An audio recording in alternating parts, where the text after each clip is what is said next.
Donc Robin Aziza et Adrien Maigret en finale. Mais pas que. Ce qui nous tenait énormément à cœur, nous, Prod Alex et RM Club. Donc le gala... Salut à tous, aujourd'hui on a la chance d'avoir Florent Sinama Pongol et Ludovic Julie à nos côtés. Alors on va commencer par, on va parler vacances puisque vous êtes là pour le Farniente aussi. S'il y avait un match entre Maurice et Réunion, ce serait avantage qui? Je donne la parole à Ludo avant parce que je sais qu'il est venu souvent à Maurice. Ouais, moi, je pense Maurice. Je connais pas la Réunion encore, donc j'ai la chance d'être venu ici plusieurs fois. Je risque d'entraîner une équipe et on fera un petit challenge avec l'équipe de Flo. Mais j'irai Maurice. Florent, faut l'inviter alors. Ouais, faut l'inviter. Après, bon, ben, moi, je peux plus parler au niveau des statistiques. Statistiquement, les Jeux des îles sont gagnés par la Réunion. Donc, à partir de là, on va dire, lui, il est déconnecté, mais moi, malheureusement, je suis pas déconnecté. Et en 2019, je faisais partie de la sélection l'île de la Réunion, qui les Jeux des îles étaient là. Malheureusement, j'ai fait toute la préparation qu'on a fait en métropole pour venir ici. Et, au dernier moment, ben, j'ai pas fait partie parce que j'ai basculé du côté de la reconversion avant tout. Donc, j'irai la Réunion, moi. Très bien. Match nul alors. Florent, vous êtes très suivi à Maurice pour les commentaires sur le canal Football Club et forcément on est obligé de revenir sur le dernier match de FA Cup Manchester United-Liverpool. Qu'est-ce qui a fait basculer le match d'après vous? Ce qui a fait basculer le match, c'est qu'à un moment donné, vous avez une équipe aujourd'hui de Manchester United qui n'est plus spécialement dans cette lutte pour le titre et qui aussi sur les compétitions européennes n'est plus présente. Donc à partir de là, vous avez déjà moins de charge physique et vous savez que vous avez vraiment tout à donner sur cette compétition. Et de l'autre côté, vous avez Liverpool qui est encore dans trois autres compétitions. Donc c'est très compliqué. Aujourd'hui, physiquement, c'est très compliqué à garder cette intensité, notamment dans ce jeu de Liverpool qui est basé en plus sur le jeu de transition rapide, où l'aspect physique est très très très demandé. Donc ça a fait la différence et en tout cas content pour Manchester United qui en tout cas a fait bonne figure en revenant au score et passé devant dans la prolongation. On pensait où ils allaient certainement peut-être laisser piocher du mauvais côté, mais c'est cool pour le championnat anglais, c'est cool pour le football anglais.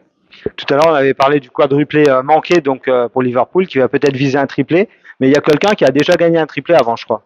Ouais, j'ai eu la chance de faire le triplé avec Barcelone, la Coupe du Roi, la Liga et la Ligue des Champions. C'est quelque chose d'incroyable quand tu es joueur de pouvoir gagner ces trois titres d'un coup sur une saison.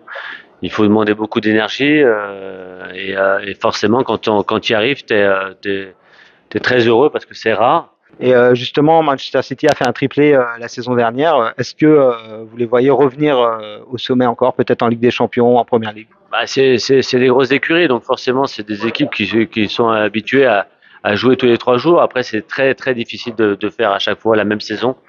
Et on sait que la concurrence, surtout en Angleterre, elle est énorme. Et forcément, ils vont pas être loin, mais en tout cas, voilà, ce qu'ils ont déjà fait l'année dernière, c'était incroyable.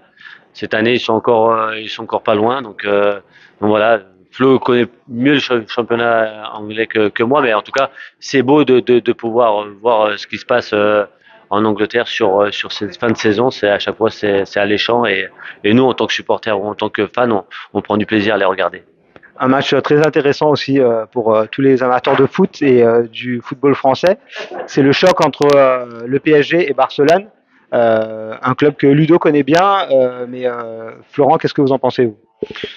Ce que j'en pense, Champions League, c'est une compétition à part. Compétition qui à un moment donné, vous pouvez être très bien en championnat, mais quand vous passez sur des 180 minutes de Champions League, quand vous êtes en élimination directe, ça reste très particulier.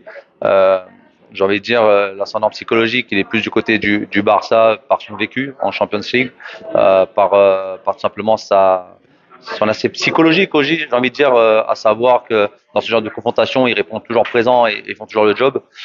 Du côté de Paris, c'est toujours pareil. On se dit que là, peut-être, ça allait être compliqué au niveau des huitièmes. Au final, ils te sortent 2 matchs, notamment le match retour contre la Real Sociedad, où ils font vraiment un match dans le contenu qui est très, très intéressant, avec une intensité quand même qui reflète et qui est apte à jouer un vrai match de Champions League, parce que ça a été souvent ce qu'on a pu reprocher au Paris Saint-Germain.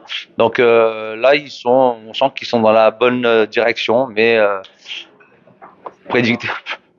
dire qu'est-ce qui va se passer contre le Barça, franchement, c'est très compliqué. Mais le problème, c'est on va pas se mentir. Quand on voit les 3 autres matchs de quart de finale, dire aujourd'hui que gagner ce tour-là, ça va leur dire ils ont peut-être un pied à aller chercher jusqu'au bout. Faut être fou. C'est vrai qu'il y a eu quelques remontadas entre les deux. Ludo, justement, Barcelone, vous connaissez bien, PSG aussi. Vous avez dit que votre cœur balançait un peu entre les deux. Mais il y a un certain Kylian Mbappé quand même du côté du PSG. Est-ce que c'est lui qui peut faire la différence? Je pense que tout seul, oui, il peut faire la différence, mais il aura besoin de tout le monde. Je crois que quand on arrive à ce niveau-là, bien sûr, la qualité qu'il a, elle est incroyable. On l'a vu récemment. Il est vraiment en pleine forme. Et aujourd'hui, de dire que vaut mieux qu'il soit sur le terrain, oui. Après, c'est pas tout seul. Un match, ça se gagne en équipe. Forcément, lui fera la différence. Forcément, lui, il sera performant parce que c'est un compétiteur et que c'est un grand joueur.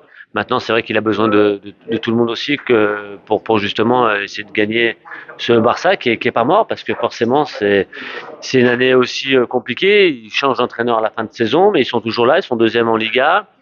Ils ont la possibilité d'être en quart de finale aussi et de pouvoir passer ce tour-là pour être en demi-finale de la Ligue des Champions. Donc il faut faire attention. C'est quand même une équipe qui a quand même un bon vécu, qui a de l'expérience.